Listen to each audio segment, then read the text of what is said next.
Welcome to our channel. Today we how to register with Harvest Returns easy tutorial step by step clearly. Begin by navigating to the Harvest Returns website. Locate the Sign Up button, usually found at the top right corner of the homepage. Click on the Sign Up button to proceed. You will be directed to a registration page. Here, you need to enter your email address. Ensure that you use a valid email address that you can access. Next, create a strong password. Make sure your password meets the specified requirements for security.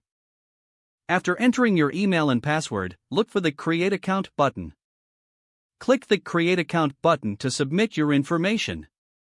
Check your email inbox for a verification email from Harvest Returns. Open the verification email and click on the link provided. This will verify your email address and take you back to the Harvest Returns platform. You may now be prompted to fill out additional information about yourself. Enter your first name, last name, and any other required details. Make sure all entered information is accurate and up to date. Review the terms and conditions and privacy policy of Harvest Returns. If you agree, check the box indicating your acceptance. Once everything is completed, look for the Complete Registration button. Click on Complete Registration to finish the process. You will now be logged into your new Harvest Returns account. Explore the features available on the platform to start your investing journey. If the page does not load, refresh the browser or try again in a private or incognito window.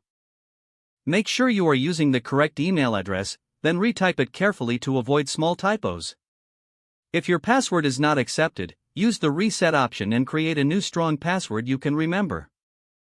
Check your spam folder for verification or security emails, then complete any requested confirmation steps. Enable two-factor authentication if available to improve account security and reduce unauthorized access risk. After signing in, review your profile details so your contact information and settings are accurate and current. Don't forget to like this video and subscribe to our channel for more step-by-step tech guides.